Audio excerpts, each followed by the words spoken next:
Glad you're here. For those that weren't here last week, this study, the first part of this study, we're going to be talking about cults, and then we'll move into world religions. Last week, we introduced the cults. Cults are movements that form around a charismatic leader who believes that the church has lost the truth and God has given it to them alone. Okay? And there are all kinds of cults. Cults have been around for a long time. The most prominent ones in this country began in the 1800s, and then, of course, in the 1900s, there were more cults. And we talked about the Church of Jesus Christ of Latter-day Saints last week, or otherwise known as the Mormon Church. Tonight, I want to talk about a more modern age cult. The Mormons started back, if you remember, back in the 1840s. But let's talk about one that started in the 1950s. The picture on the screen is L. Ron Hubbard. Ron Hubbard was a science fiction writer, studied psychology in college before he dropped out. He was an entrepreneur, a smart man, brilliant man.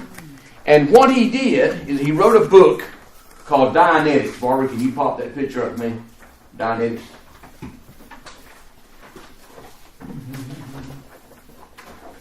Published in 1950. And Dianetics was a self-help science. Now, here's what Ron Hubbard did. He borrowed from a variety of sources and blended them, what we call a syncretism. One of those was Freudian psychology. Remember that Freud's ideas that revolutionized psychology at that time were... Need something? Here. It's in your folder, Max. You don't have a folder, Max? Yeah, it's in there. I don't have today's. Yeah, it's in It's all in there. It should be in there. Let me help you find it. Oh, it's There's multiple sheets in there of all the different groups. You just have to keep turning till you find okay. Scientology. Maybe the next one. Just keep looking. Okay. Right I there. know it's in there. Like that right there. All right. What Freud taught in Here it is. Freud's psychology was that all of our problems emanate from our childhood.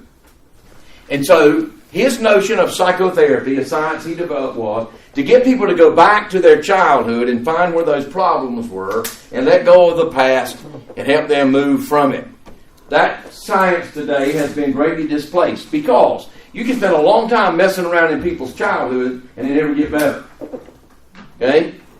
But Ron Hubbard picked up on that idea that all of our problems are back there. It's a Freudian concept. And he borrowed from it. What he did with it was to say, if you have the right person who can help you find those things, you can turn loose of them, you're going to become a perfectly healed, well person, as you were intended to be. Now, that was the first thing he came up with. Okay? This is not yet a cult, not yet a religion, but that was his idea. The second thing he did is he borrowed from some other things, most notably hypnotism. Because if you followed his teaching, the way he trained people to do it, what you did was when you sat with a person, and his movement required a person who's trained, who's an expert, teaching a novice. Okay? They're called auditors. He called that science auditing. They're auditors. If you were to want to become a member of the Church of Scientology today, you would be assigned an auditor, and that person would literally live with you. Okay? You would not be allowed to go anywhere or be without that auditor until you had completed the level of training, which is a minimum of 2 years. When Tom Cruise, the actor, got married to Katie Holmes, his auditor went with them on their honeymoon. He was not allowed to be away from him. Okay? And it was a form of mind control. Well, what Hubbard did, Barbara, throw that other picture up there for me. They can see that one. And that's not very big. I don't know if you can make that any bigger or not. Can you, Barbara? Maybe a little bigger. Yeah. You see, auditor plus pre-clear. That's what a novice is. They call them pre-clear. You're not clear yet because you haven't been through the process. So you're pre-clear. That was his term for it. And you can see how that works. It's one-on-one. It's always one-on-one. Okay? And what he did is that he developed this science. Quickly on, he had some followers. And they convinced him, because of their experiences, as he was talking to them about their childhood, going back in their past and their experiences. Some of them had what would call supernatural experiences. Okay? They encountered things. That got him thinking. And so, in 52, he wrote a second book about the philosophy of this, and he moved toward a religious understanding. And at that point found it, because he also found that one of the best things to do to protect your money is to be a church. He founded the Church of Scientology in New Jersey, by the way, Camden, New Jersey, 1952. He had a small following at first. Remember, that since this is one-on-one, it takes a little while. First to convince people to want to be a pledge or pre-clear, and then to get them in. And then it has to replicate itself. And this is what he did initially. He started doing this movement. And basically what they did is that as that began to grow a little bit, he started adding teachings, came up with new ideas. He would go off in search of insight, basically spending time on his boat, on his yacht. He loved the yacht. And he would come back with a new discernment. He had a revelation, as it were. One of the things that he came up with, because he kept hearing people talk about these supernatural experiences in their lives, was that there must have been a pre-existing soul. Now, what does that tell you? He had probably read the Bible. Okay, he borrowed from all these different ideas. Only he didn't use the word soul or spirit. He coined a new term, thetan, Thetan. Pre-existing thetan. And these thetans are out there. In fact, our thetans probably lived on other planets before they inhabited us. Science fiction writer, remember? So you see, he blends all these things. Science fiction, Freudian psychology. And by the way, when he first came up with these ideas, the Dianetics book, one of his early converts was a medical doctor who tried his best to sell this to the American Medical Association. He wrote papers and did presentations to get them to buy into it as a form of medical practice for healing. They dismissed it as junk science, of course. They put their experts on it and evaluated it, and it was all junk science. Primarily because he had no reference to studies that had been done by established experts who could say they had done study with this many people and they proved the viability of it or validity of it this way. That wasn't done. It was just basically his experience and what he learned, and that's not enough. So it's beginning now to have these reverberations going on. And Hubbard ultimately at some point moves to California. And this is where this movement really takes off. Is when he gets to California. He established one of the churches there in Los Angeles. And guess what he discovered? In the 1950s in Los Angeles, he found one particular group of people who were especially troubled and vulnerable to this New Age kind of approach. Because, number one, they had pretty much disenfranchised themselves from the church. That was beginning to happen in the 50s. Number two, they had money. And they had connections. They were celebrities, movie stars, TV stars, singers. And that's who he went after. Because, remember I told you he would add things? Remember I said that he would add things? One of the things he added when he got to LA and started getting in that crowd was, in order for you to show that you're committed, you're serious, you really are, you're not just playing at this thing, not trying to get something on your resume, but you really mean it, you had to pay enormous amounts of money to prove your commitment. Yes. And L. Ron Hubbard became fabulously wealthy in a relatively short period of time. You would too if y'all have folders. You got a folder? You got a folder? I don't. Okay. I mean, I had the ones. You can borrow one. We got plenty of. So this is how this kind of movement took root. In your papers, I think I included some celebrities who are Scientologists and some who have left it. The most prominent among them who have left it were Leah Remey, who has become a avant-garde spokesperson against the teachings. It's always interesting when people come from the inside and let us know, because this is one of those cults that is one of the most secretive. Very, very few people have ever come out and here's the reason why. One of the things they tell you when you become one is, if you reveal any of this, we'll go after you. And they have filed suits. They have kept suits in the court for up to 15 years to bankrupt people. Because if you got a lawsuit against you and they're continuing it, you got to pay your lawyer to keep you in, and you can run up a big legal bill quick. So, in fact, the Church of Scientology had the longest running lawsuit against the IRS in history. Lasted 15 years before it was finally settled by the IRS, and they won in that settlement. Because somebody didn't file the right paperwork when they did what they did. What happened was they audited them, and they were claiming all these tax exempt things, and IRS went after them and fined them and took a bunch of money, but somebody didn't file the right paperwork in how they did it, and they finally won. They got to a federal court, appeals court level, who said didn't follow it. So, but they have abused the government's, the IRS statutes for tax exempt status. But anyway, he goes after the celebrities, and Leah Remey, for example, who's come out. Katie Holmes was married to Tom Cruise, and she left Tom because she didn't want their children raised in Scientology. She picked up enough to realize that this was not something she wanted her children rooted in. Something about it put her off really bad. She has not said what. I guess she feels like it's better for her not to do that. She don't want them going after her. So she's not said anything. But some of the others have. Some celebrities flirted with it, but never did really commit. I don't have all that list, but if you go online, if you got a computer, you can find an enormous list of people.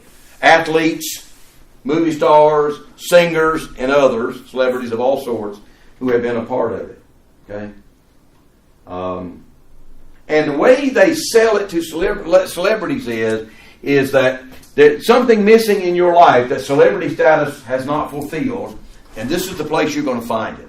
And they ever get people just a little bit in and start getting into their heads. Remember, it's mind control. They use hypnotism. They get you in there, and they can convince you that, hey, your life's getting better now, and you keep paying money and you keep going through that as a pre-clear. And they can literally hang you up in that for years. You're going to pay a whole lot of money. What if you don't have money? Well, if you don't have money, I guess they give you a prorated basis. They don't say. They don't say. But people from all walks of life are part of Scientology. But primarily, in some locations, it's, shall we say, the upper crust that are in Scientology. So, this movement is the first movement that reflects to us in the cultic movement in the 20th century how things are moving in a more New Age direction. In other words, New Age combines all these things: psychology, philosophy, enlightenment thinking, reason, and so forth, as a replacement for the church, basically. And so, early on, the cults we talked about, the other cults, they continued to say they were the real church. Remember, but these are saying, no, the truth is not in the church. The truth is only found within this particular movement. It might be a religious type cult, or it might be a New Age cult like this. And there are tons and tons of New Age movements that have come out since this one. By the way, Oprah Winfrey has a New Age cult. So, and New Age really is the last part of it that was brought into it. And Hubbard did this. He was, like I said, a genius at being able to pick these things up. The last one was he brought in transcendental meditation. He borrowed that from the Eastern mystics, the mystics and the gurus of India and in Asia, Tibet, and places like that where they practice meditation. And if you know anything about that, they become so disciplined that they can control their heart rate. their breathing, and so forth. Well, he incorporated that to say that meditation allows you to free yourself from yourself so that you can heal the mind. Because the mind is what's scarred, what's troubled. You need to heal the mind. So meditation frees yourself from yourself. And that's the Eastern notion of that. There are Christian movements that brought in meditation, but the Christian idea of meditation is you use meditation so that you can be quiet and still alone with God, so that God can speak to your heart and your mind. So meditation itself is not a bad thing. It's all in how you use it. So some of you probably remember a very popular book back in the 70s called I'm Okay, You're Okay. That was about transcendental meditation. It's not true. It's warped science, junk science again, because your status of being okay is not based on what somebody else is, and theirs isn't either. Okay? So if you're in a room with a psychopath and you say, I'm okay, you're okay, that doesn't make a psychopath no longer a psychopath. It ain't going to change. Right? All right? And there were other books in that same genre that came out. Wayne Dwyer's great book, Your Erroneous Zones. And what Dwyer was after basically was working on the notion that we are, as human beings, as adults, as thinking people, we can make decisions. We don't have to have somebody else's permission to make decisions. And it was all really about self-actualization. That became the big word, the buzzword of that era, self-actualization. The problem today is that when you have taken self-actualization or that concept and you have disconnected it from any kind of moral anchor, what do you get? Antifa. And movements like that say it's all right to do violence, it's all right to hurt people, because we're doing it for the right reason. Right? Rationale. You get the 60s. Right. Well, but the whole point is that it's a natural result, an offspring of this mentality. Hubbard is the first one on the bandwagon to begin moving in this direction. He turns it into a church, because he quickly realizes he's got a good thing here. And by the way, his books, Dianetics, was a New York Times bestseller. Lots of people buying it, reading it. But after people read it, most of them realized it was junk science. So it didn't have the impact except among his followers. And he did a lot of other things too. For example, page 4, you will see, in 1967, the IRS removed Scientology's tax exempt status, asserting that its activities were commercial and operated for the benefit of Hubbard rather than for charitable or religious purposes. It resulted in a process of litigation, a lawsuit that would be settled in the church's favor. 25 years. Quarter of a century later, the longest case litigation in our history. In 1979, as a result of FBI raid during Operation Snow White, 11 senior people in the church's guardian office were convicted of obstructing justice, burglary of government offices, and theft of documents and government property. In 1981, Scientology took the German government to court for the first time. They sued them many times because they were outlawed in some countries. Okay, Australia did that. Finally allowed them to come back in. They established a Religious Technology Center in 1982 to oversee and ensure the standard application of Scientology technology. Technology was coming on the scene. They wanted to make sure everybody was doing the same thing. Okay? November 11th, 1982, the Free Zone was established by a former top Scientologist in disagreement with the RTC. The Free Zone, that's a Religious Technology Center, was founded and registered under the laws of Germany and believes the Church of Scientology has departed from its original philosophy. Now you see it's beginning to splinter. Groups are breaking off, which always happens with cults. Okay?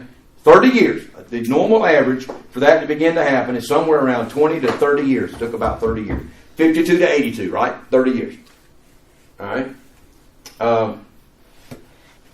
In 1983, in a unanimous decision, the High Court of Australia recognized Scientology as a religion in Australia, overturning restrictions that has limited activities of the church after the Anderson Report. L. Ron Hubbard died at his ranch on January 24, 1986, near St. Louis Obispo, California. And David Miscavige became the head of the organization. And you can see the next paragraph, I thought that was important. In 1991, persons connected with Scientology filed 50 lawsuits against the Cult Awareness Network, which was created to help people understand cults, to bring out information, because that group had been critical of Scientology. Although many of the suits were dismissed, one of the suits filed against the Cult Awareness Network resulted in $2 million in losses for the network. Consequently, the organization was forced to go bankrupt. In 1996, Stephen L. Hayes, a Scientologist, purchased the Cult Awareness Network's logo and applicances. A new Cult Awareness Network was set up with Scientology backing, which operates as an information and networking center for non-traditional religions, referring callers to academics and other experts. But I'll guarantee you they won't have anything negative about Scientology, because they own it. How do you control that? You buy it out. That's what they did. It's also one of the ways, if you're a big enough cult and you got the money like they've got. And remember, they've been milking celebrities since the 1950s. And he reinvested that money. The money's been invested. It's very, very, very wealthy. And 1993, this is when we first began to learn about Scientology, because remember, it was so secret, so very, very secret. A lawsuit brought by the Church of Scientology against Stephen Fishman, a former member of the church. Fishman made a court declaration which included several dozen pages of formerly secret esoterica. Esoterica is teachings related to one particular group. So an esoteric idea is one particular group. So, the Lions Club has some esoterica things about the Lions, about being in a Lions Club, or the Civitans, or Ruitans, or the Masonic Lodge. Everybody's got their own esoteric. And the church has esoteric. Some things about being Christian, about being in church. Well, what he was doing was he was revealing stuff that was supposed to be kept secret. As a result of the litigation, this material, normally strictly safeguarded and used only in Scientology's more advanced OT levels. Okay? They have statuses you have to reach. You only get a little bit at this level. You get a little bit more here, a little bit more here, a little bit here. And very few people get to the top to know everything. Found its way onto the internet, because by this time the internet is now out there. 93, internet's becoming more common. And this resulted in a battle between the Church of Scientology and its online critics over the right to disclose this material to safeguard its confidentiality. The Church of Scientology was forced to issue a press release acknowledging the existence of this cosmology, rather than allow its critics to distort and misuse the information for their own purposes. Even so, the material, notably the story of Xenu, has since been widely disseminated and used to caricature Scientology, despite the church's vigorous program of copyright litigation. If you write an article and you quote Xenu in the article, they sue you for copyright violation. See? That's how they get you. So they learned how to go about doing that.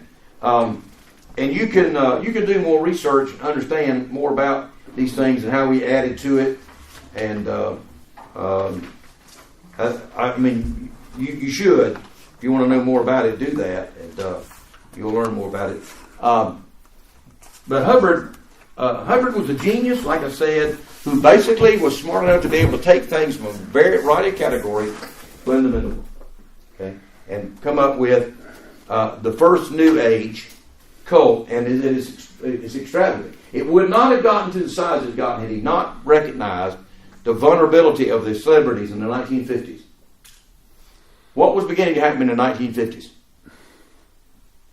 that made them more vulnerable? McCarthyism. Well, that was part of it. They were after all the communists, and a lot of them were scared over that. But the big thing is that there was a boom. Remember now, you got a population boom going on, right? More and more movie theaters are being built everywhere. Movies were becoming much more popular, and a new media had come on the line in the 1950s, television, which was making even more celebrities almost overnight.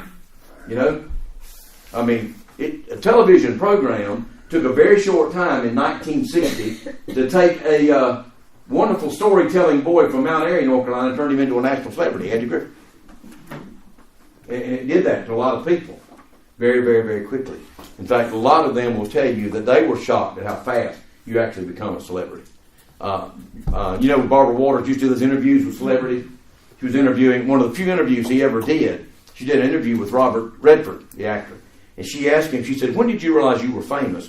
And he smiled and said, "I was going through an airport." I forgot where it was at, somewhere out in the Northwest. He was filming a movie, and he was going through the airport, and two women attacked him and tore his shirt off of him.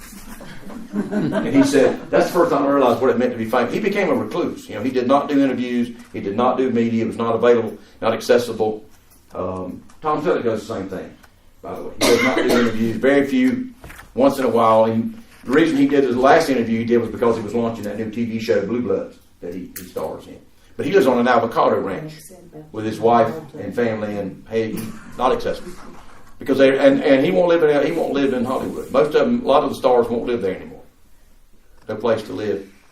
A lot of them, there's a number of them live in North Carolina. I don't know if you know that or not. We have quite a few live in the mountains of North Carolina. Annie McDowell, for example, lives in Asheville, and there are others. Jesse Spacek has a home here, and a number of others that live in the States. Robert Duvall lives in, I think he lives in Virginia, Pennsylvania, somewhere. But anyway, they realized it. Well, they were vulnerable, and it was a growing number. He had a growing number to draw from. And if he could get this celebrity, and they could bring their friend with them, he picked up another celebrity. And that's the way he was working it. Right? And spouses, and family, and managers, and producers, all the people with the big money. Right? Are there any estimates on what the numbers are now in Scientology? We do not know because that's so secretive. Leah Remney said in one of her statements that it was larger than people realize. Whatever that means. She said it's larger than people realize. So, Are they after her name? Yeah, that's what I was getting at. I'm surprised they haven't filed suit against her. They will if she keeps talking about it. She's Especially, gone pretty deep. yeah. She's already gone deep. The only reason I think that happens because she is on TV. Well, and she may have some stuff on them they don't want, like this guy did when they got to court. They sued him and he exposed it in court and it backfired on them. They don't want that to happen again. And so some of these people who have been inside, I guess, they're saying it's not worth going to court and exposing more stuff. Well, I watched So they haven't Sunday sued her. night, and they had two girls on there. They probably in their 30s.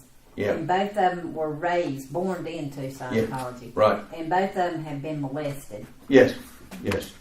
from early age up until they could get out. Yeah, don't be misled. Just because you have a cult does not mean you have a moral community. That has a more. It's just like being brainwashed by them. That's right. That's right. Ain't no sense in that. But if you've got a husband and wife and one pulls out and Yeah. the other one stays in, that was brought up several different times. Scientology will make you get a divorce because that person may pull you away. So they will do that. Some of the others may not. It depends on the cult. May not require that, but Scientology will do that. They will actually want you to end your relationship with that person because they may pull you out. So if that person's gone, you can't. They're not going to stop them. I But believe John Travolta's in it. John Travolta has been in Scientology for a long time. Got into it when he was going. He was very vulnerable because remember, child stars are very vulnerable people, and they went after a lot of them when they were young. And Travolta was he was a mega star at only 15, 16. Started out in that Welcome Back Kotter, and then he was only about 18 years old when he made Saturday Night Fever, which was his first big movie breakthrough. And the other thing I would say, Scientology is what we call polytheistic. That means they believe there are many gods, little g, many, many, many. Not one God as we understand God. They don't embrace that concept. There are gods above all other gods, gods beyond the God's universe. So, in his book, in Hubbard's book, Scientology, A World Religion Emerges in the Space Age, he said it's believed by many authorities that Jesus was a member of the cult of the Essenes who believed in reincarnation. Hubbard didn't identify his sources. That's not true, by the way. Essenes did not believe in reincarnation. But when we examine the Bible, an authoritative source on Jesus, we find that he lived in Nazareth nearly all of his life. The Essenes, of course, were a group of Jews that lived in a monastic community, Jericho. He may have gone down and spent time with them. John the Baptist certainly did. No question, he may have spent time with the Essenes because they were devout people, but they didn't believe in reincarnation. And he places Jesus at a lower spiritual level than he was, because Jesus had not revealed the truth. He had the truth. God revealed it. So he becomes, in fact, the Messiah himself. So all your cult leaders take on that role, whether they outright say, I'm the Messiah, as David Koresh did, or they intimate it like Hubbard did in his stuff. And he said the crucifixion is a legend and an implant or warped understanding in pre-clears. So when you're a pre-clear, you're a novice, they're going to tell you, "No, you don't believe that. That's a lie. That was made up and added in, and you don't need to believe that because that's destructive." It rejects the notion of human evil, which opens the door for all kinds of immoral practices. If you don't believe in human evil, sin, and so forth. So they have a lot of funny ideas. Anytime you have the idea of polytheism, more than one God, you open the door to a variety of issues. Okay? Because the only foundation then for the authority of the teaching becomes who? The cult leader. Or leaders, whoever the executives are making a decision.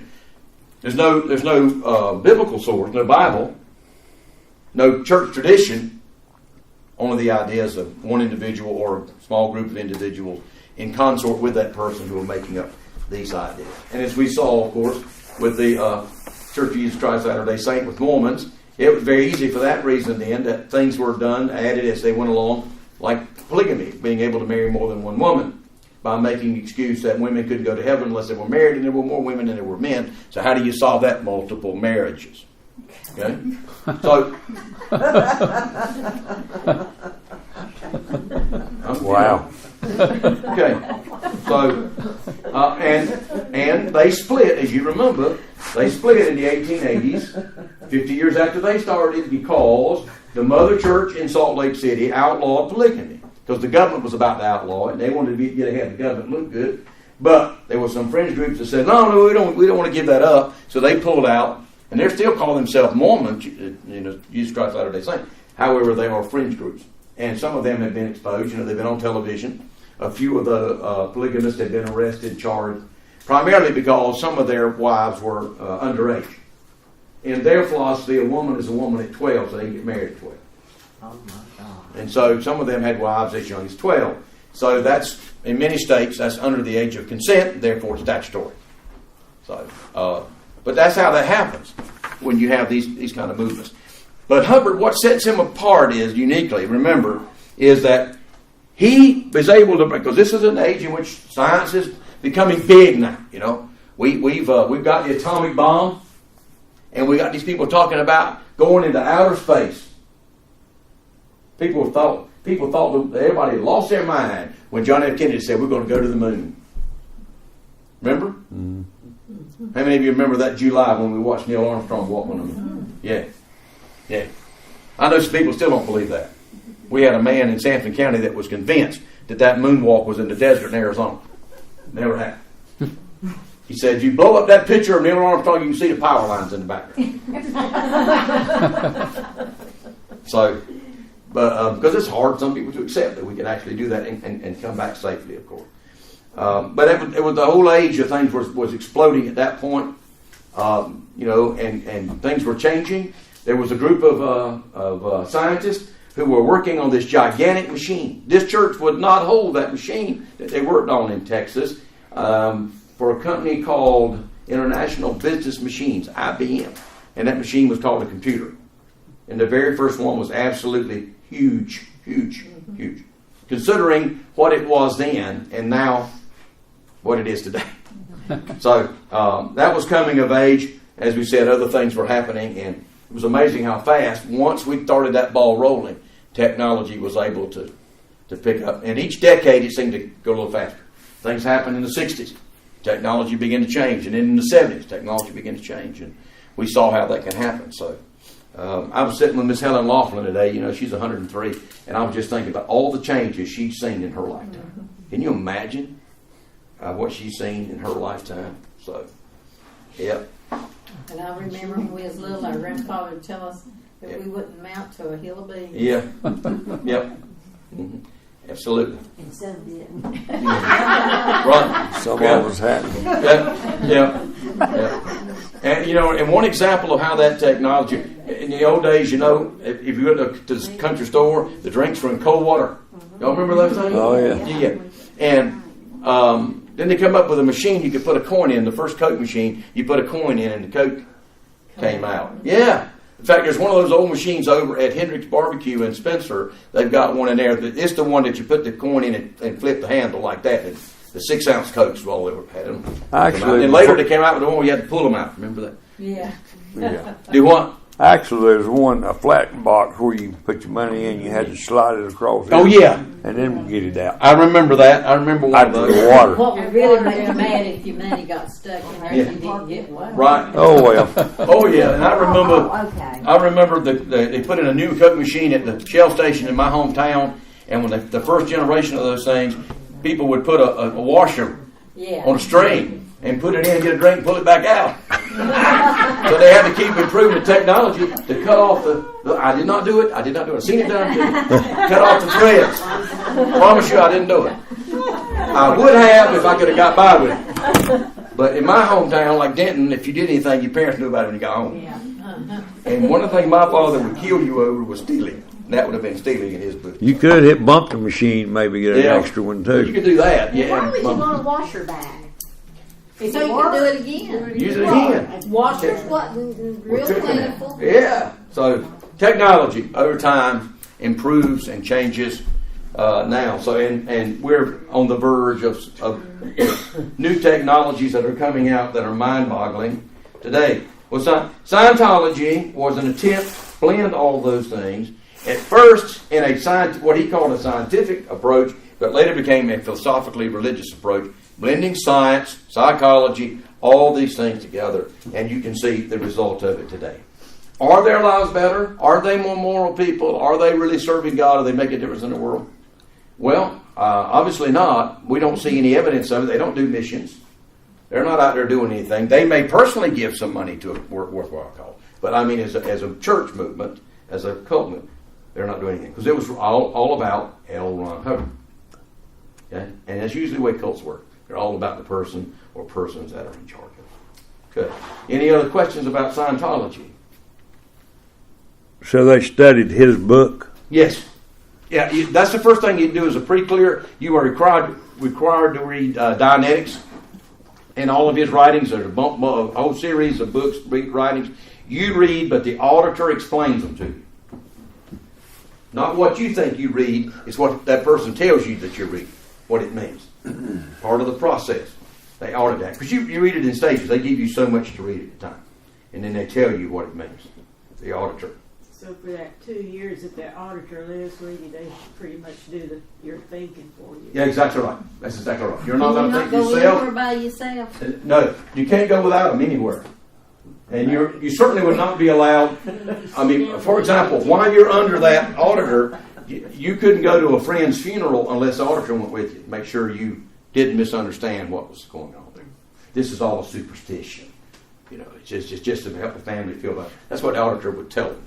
That kind of thing to keep you from getting interested in any other religious ideas. You would not be reading the Bible. That would be a no-no. They may read something from the Bible and tell you what it means, but probably not. So Those girls Sunday night said that you don't raise your own children in Scientology. you do not. That from the time of about 5, they go and they're raised by the people in Scientology. They have trained people that are teaching the children, and they basically are brainwashing the children.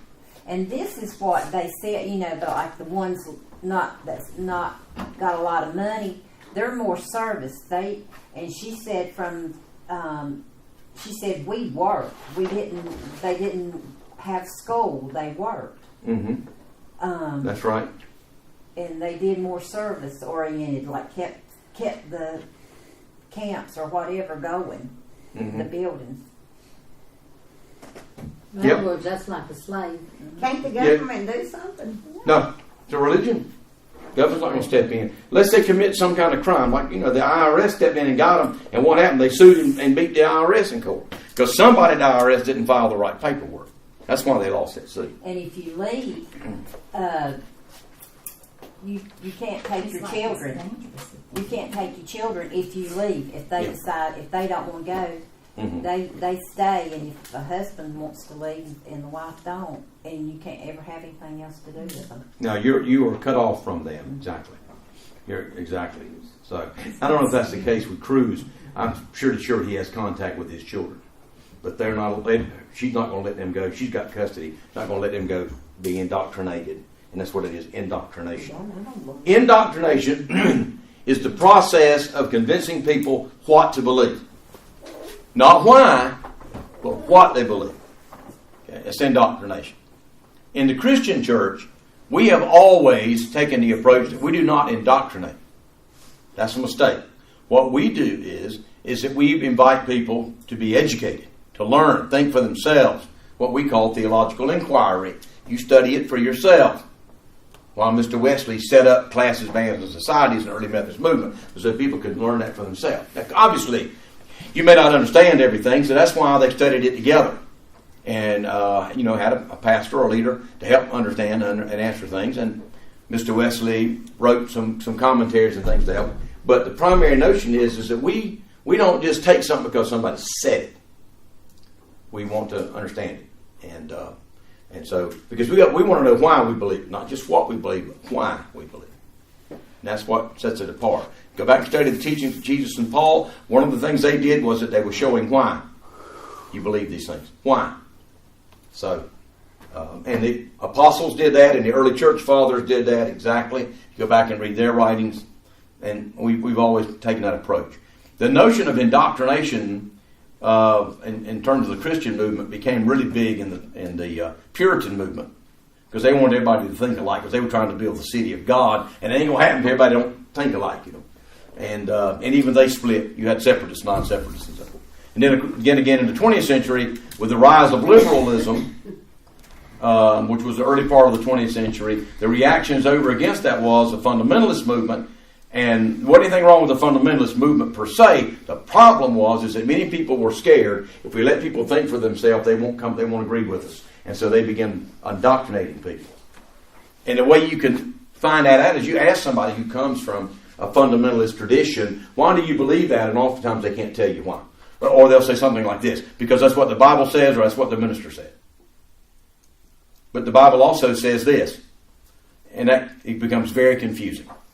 I have a little lady that she's Swedish in me, and I've known her a long time, but she comes to my house about every other week on Mondays for Jehovah's Witnesses. Oh, yeah. And she has this... We're going to talk about that next week. She has a little book, or she has her book, Mm-hmm. and she has a notebook piece of paper, and she just wrote everywhere on there for me to pay close attention to this, close attention to that. Right.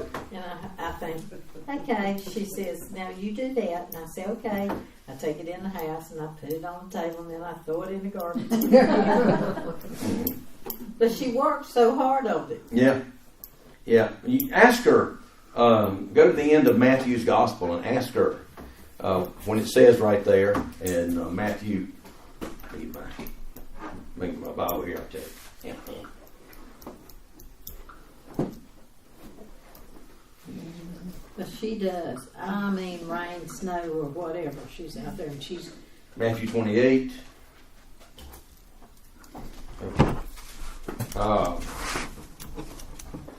19, verse 19. 28, 19. Go therefore and make disciples of all nations, baptizing them in the name of the Father and of the Son and of the Holy Spirit. Ask her why, when the Bible says that we're to do it in the name of the Trinity, you don't believe in the Trinity. Jehovah's Witnesses don't believe in it. We'll talk about that when we look at them next week. And we'll talk about why they don't believe in the Trinity next week. All right. Okay. Any other thoughts or questions about Scientology or cults?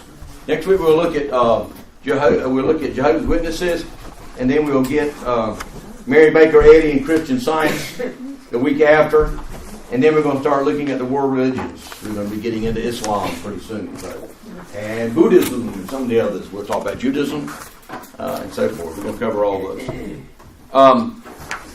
We want to remember Judy Cobble tonight, and Don Fisher and Beverly Calcutt. Shirley had surgery and she's doing good. Got another eye coming, so keep her in your prayers. And Dale Futrell. Are there others we want to lift up? Yes. Tanya Trauma that we've been talking about that had the bone cancer. Right. They moved to the hospice today. There's nothing else they can do. I'm sorry.